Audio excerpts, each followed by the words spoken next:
8ാം ക്ലാസ്സിലെ ബയോളജിയുടെ 4th ചാപ്റ്ററായ Y classification തരംതിരിക്കുന്നതെന്തിന്? ആ ചാപ്റ്ററിലെ ലെറ്റേഴ്സും കുറച്ച് ഇമ്പോർട്ടൻസ് ക്വസ്റ്റ്യൻസുമാണ് ഇന്നത്തെ വീഡിയോയിൽ ഇൻക്ലൂഡ് ചെയ്തിരിക്കുന്നത്. ചാപ്റ്റർ വൈസ് നമ്മൾ ഓൾറെഡി വീഡിയോ ഇട്ടിട്ടുണ്ട്. കാണാത്തവരുണ്ടെങ്കിൽ ലിങ്ക് ഡിസ്ക്രിപ്ഷൻ ബോക്സിലുണ്ടാവും, ചെക്ക് ചെയ്ത് നോക്കുക. നോക്കാം ആദ്യത്തെ question. Identify the word pair, relation and filling the blanks. 5 kingdom classification ആരാണ്? Robert H Whittaker. 6 kingdom classification ആരാണ്? Carl Woese. അടുത്ത ചരക സംഹിത ജോൺ റോയ്. എന്താണ് പദജോടി ബന്ധം മനസ്സിലാക്കി പോയ ഭാഗം പൂരിപ്പിക്കാനാണ് പറഞ്ഞിരിക്കുന്നത്. 5 കിങ്ഡം വർഗീകരണം ആരാണ്? Robert H Whittaker. 6 കിങ്ഡം വർഗീകരണം Carl Woese. Charaka Samhita John Ray. Historia Generalis Plantarum. Okay, second question നോക്കാം. Hints about some organism are given below. Name the kingdom to which these organism below. എന്തൊക്കെ തന്നിട്ടുണ്ട്? ചില ജീവികളെ സംബന്ധിച്ച സൂചനകൾ നൽകിയിരിക്കുന്നു. ഇവ ഉൾപ്പെടുന്ന കിങ്ഡങ്ങളുടെ പേര് എഴുതാനാണ് പറഞ്ഞിരിക്കുന്നത്. ആദ്യത്തെ നോക്കാം. Multicellular heterotrophic organism with a nucleus and capacity for locomotion.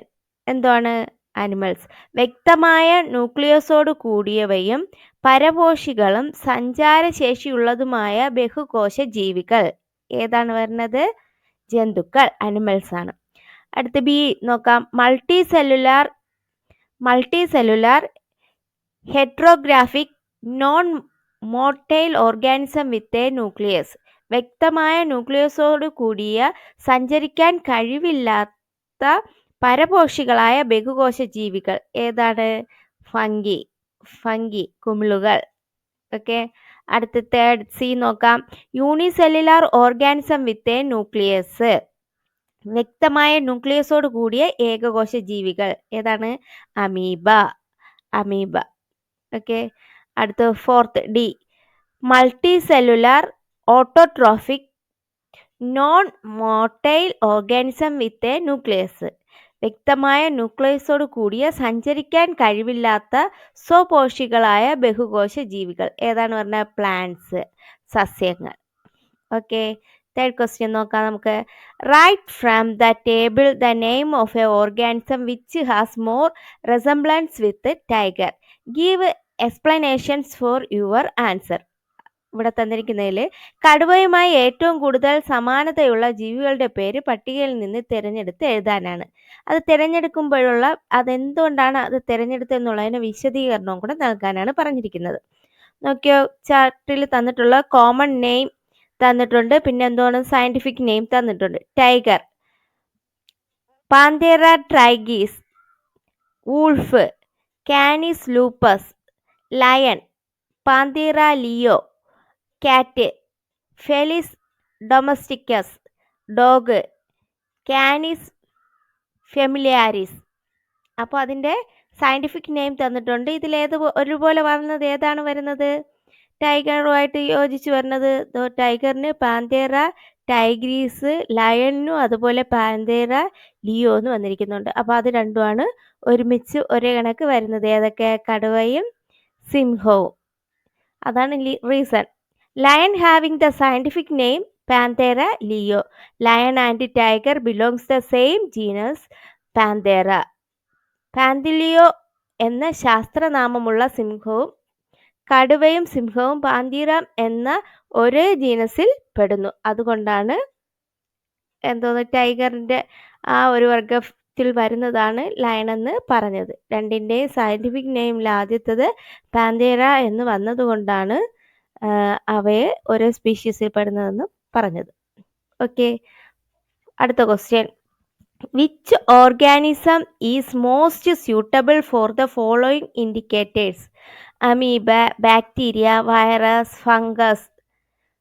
അല്ലെ, ചുവടെ തന്നിരിക്കുന്ന സൂചകങ്ങൾ താഴെ പറയുന്നവയിൽ ആർക്കാണ് കൂടുതൽ യോജിക്കുന്നത് കണ്ടെത്താനാണ്. Lives only in living cell. Amoeba, bacteria, virus, fungus ജീവകോശങ്ങളിൽ മാത്രമേ ജീവിക്കൂ. ഏതൊക്കെ ജീവകോശങ്ങളിൽ മാത്രമേ ജീവിക്കൂ? ഒന്നാമത്തത്. രണ്ടാമത്തെ എന്തോന്നാണ്? പാത്തജൻ, രോഗകാരിയാണ്. പിന്നെ മൂന്നാമത് പറഞ്ഞിരിക്കുന്ന കാര്യം എന്തോന്നാണ്? Only genetic material and a protein covering. ജനിതക വസ്തുവും പ്രോട്ടീൻ കവചവും മാത്രം. ഇത് ഏതിനെ കുറിച്ചാണ് പറയുന്നത്? വൈറസ്. ഏതാണ് ആൻസർ? വൈറസ്. വൈറസ് എന്ന് പറഞ്ഞാൽ എന്തോന്നാണ്? ജീവകോശത്തിൽ മാത്രമേ ജീവിക്കുകയുള്ളൂ. രോഗം പകർത്തുന്നതാണ്. പ്രോട്ടീൻ അതിനൊരു ജനിതക വസ്തുവാണ്. അതിനൊരു പ്രോട്ടീൻ കവറിങ്ങും ഉണ്ട്. ഓക്കെ, അതെന്താണ്? Answer virus. അടുത്ത ക്വസ്റ്റ്യൻ നോക്കാം. Find out the scientist suitable to the statement given. താഴെ പറയുന്ന പ്രസ്താവനകൾക്ക് അനുയോജ്യരായ ശാസ്ത്രജ്ഞന്മാരെ കണ്ടെത്താനാണ്. ആദ്യം പറഞ്ഞിരിക്കുന്നത് എന്തോന്നാണ്? Author of Charaka Samhita. ചരകസംഹിതയുടെ കർത്താവ് ആരാണ്? അതിൽ തന്നെ ഉണ്ട് ചരക. ആരാണ്? ചരകൻ. രണ്ടാമത്തെ ഓഥർ ഓഫ് ഹിസ്റ്റോറിയ ജനറാലിസിസ് പ്ലാന്റേം.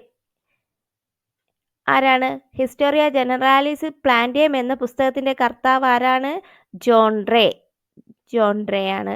അടുത്ത് third one, father of modern taxonomy. ആധുനിക വർഗീകരണ ശാസ്ത്രത്തിന്റെ പിതാവ് ആരാണ്? Carl Linnaeus. അടുത്ത് fourth one, father of biology. ജീവശാസ്ത്രത്തിന്റെ പിതാവ് ആരാണ്? അരിസ്റ്റോട്ടിൽ. ഓക്കെ, അപ്പോൾ ഫാദർ ഓഫ് മോഡേൺ ടാക്സോണമി ആരാണ്? Carl Linnaeus. Father of biology ആരാണ്? അരിസ്റ്റോട്ടിൽ. ഓക്കെ, അടുത്ത ക്വസ്റ്റ്യൻ നോക്കാം.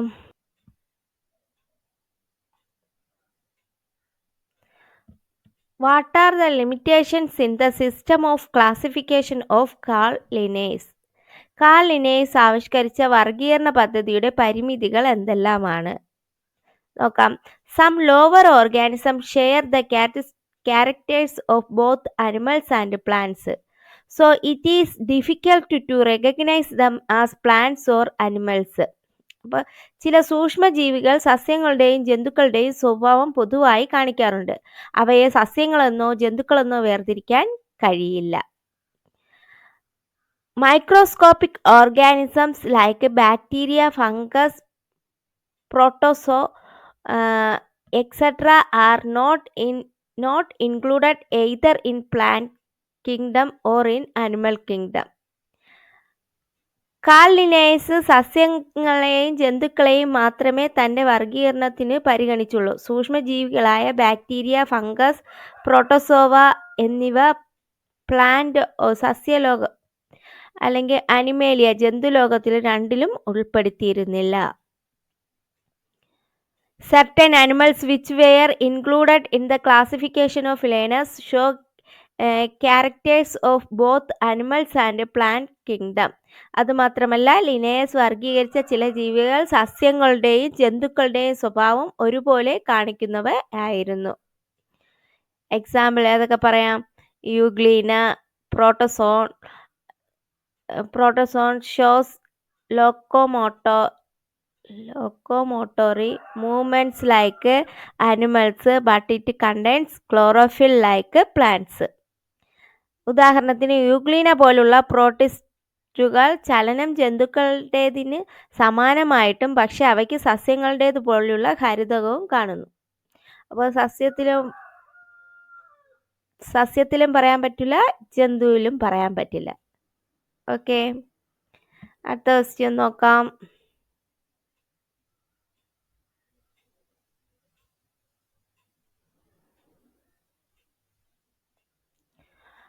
What are the two important characters of species?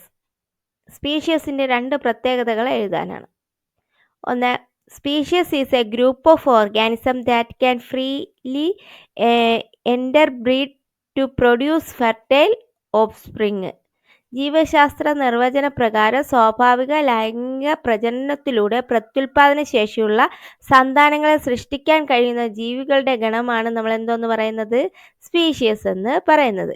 Species ആണ് വർഗീകരണത്തിൻ്റെ അടിസ്ഥാന തലം എന്ന് പറയുന്നത്.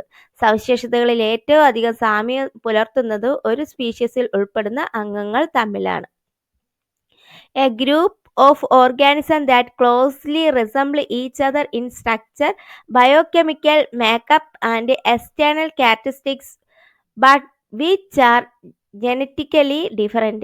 In one species, there may be subspecies. അപ്പോൾ ജീവശാസ്ത്ര നിർവചന പ്രകാരം സ്വാഭാവിക ലൈംഗിക പ്രജനനത്തിലൂടെ പ്രത്യുൽപാദന ശേഷിയുള്ള സന്താനങ്ങളെ സൃഷ്ടിക്കാൻ കഴിയുന്ന ജീവിഗണങ്ങൾക്കാണ് നമ്മൾ എന്തെന്ന് പറയുന്നത്? സ്പീഷീസ് എന്ന് പറയുന്നത്. സ്പീഷീസ് ആണ് വർഗീകരണത്തിന്റെ അടിസ്ഥാന തലം എന്ന് പറയുന്നത്. സവിശേഷതകളിൽ ഏറ്റവും അധികം സാമ്യം പുലർത്തുന്നത് ഒരേ സ്പീഷീസിൽ ഉൾപ്പെടുന്ന അംഗങ്ങൾ തമ്മിലാണ്. ഓക്കെ, ക്ലിയർ ആയോ? അടുത്ത question. Bacteria does not have a well-defined nucleus. Viruses are also like bacteria. Why is it not possible to include virus and Monera? ബാക്ടീരിയകൾക്ക് പ്രത്യേക ആകൃതിയിലുള്ള ന്യൂക്ലിയസ് ഇല്ല. വൈറസുകൾക്കും അതുപോലെ തന്നെ. പക്ഷേ വൈറസുകളെ മൊനീറ എന്ന കിങ്ഡത്തിൽ ഉൾപ്പെടുത്തുന്നില്ല. കാരണം എന്താണ് കാരണം? Viruses exhibit living nature only when they enter the host cell. On other occasions, they do not exhibit living nature, but organisms in Monera are not like that. എന്താണ് കാരണം? വൈറസുകൾക്ക് ജീവനുള്ള ആതിഥേയ കോശത്തിനുള്ളിലേ ജീവിക്കാനാകുകയുള്ളൂ. എന്നാൽ കോശത്തിന് വെളിയിൽ അവ നിർജീവമാണ്. പക്ഷേ മൊനീറയുടെ സ്വഭാവം അങ്ങനെയുള്ളതല്ല. ഓക്കെ, അതാണ് കാരണം. അടുത്ത ക്വസ്റ്റ്യൻ നോക്കാം. What is the relationship between taxonomic keys and dichotomous key? Taxonomic കീകളും ഡൈക്കോട്ടോമസ് കീകളും തമ്മിലുള്ള ബന്ധം എന്താണ്? Taxonomic keys are scientific indicators used to identify and classify plants and animals. Dichotomous keys is one of the popular taxonomic keys. സസ്യങ്ങളുടെയും ജന്തുക്കളുടെയും ശാസ്ത്രീയമായി കണ്ടെത്തുകയും വേർതിരിക്കുകയും ചെയ്യാൻ സഹായിക്കുന്ന സൂചകങ്ങളെ taxonomical ടീമുകൾ എന്ന് പറയുന്നു. വളരെ പ്രചാരമുള്ള taxonomical കീയാണ് Toko.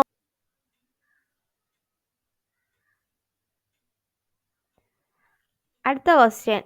Write the scientific name of following animals and plants. ഏതൊക്കെയാണ് തന്നിരിക്കുന്നത്? താഴെ തന്നിരിക്കുന്നവയുടെ ശാസ്ത്രീയ നാമം എഴുതാനാണ്. കോക്കനട്ട്, പാഡി, വീറ്റ്, ക്രോ, മാംഗോ, ഗ്രേപ്സ്. ഏതൊക്കെ? നാളികേരം, നെല്ല്, ഗോതമ്പ്, കാക്ക, മാങ്ങ, മുന്തിരി. കോക്കനട്ടിന്റെ ശാസ്ത്രീയ നെയിം എന്താണ്? സയന്റിഫിക് നെയിം ഏതാണ്? കൊക്കോസ് ന്യൂസിഫർ. പാഡിയുടെയോ? നെല്ലിന്റെ എന്തോന്നാണ്? Oryza sativa. വീറ്റ്, ഗോതമ്പിന്റെ എന്തോന്നാണ്? ടിറ്റികം എസ്റ്റിയം. ക്രോ, കാക്കയുടെ എന്തോന്നാണ്? കോർവസ് സ്പ്ലെൻഡൻസ്. അടുത്ത മാംഗോ, മാങ്ങയുടെ എന്തോന്നാണ്? മാഞ്ചിഫറ ഇൻഡിക്ക. ഗ്രേപ്സിന്റെ വിക്കറ്റിസ് വിനിഫറ. വിറ്റിസ് വിനിഫറ.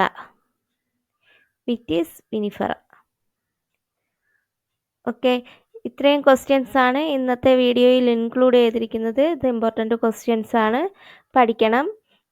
നിങ്ങൾക്ക് എൻ്റെ വീഡിയോ പ്രയോജനപ്രദമെന്ന് തോന്നുന്നു എങ്കിൽ ലൈക്ക് ചെയ്യുക, ഷെയർ ചെയ്യുക, സബ്സ്ക്രൈബ് ചെയ്യുക. മറ്റൊരു വീഡിയോയിലൂടെ വീണ്ടും കാണാം. Okay, thank you.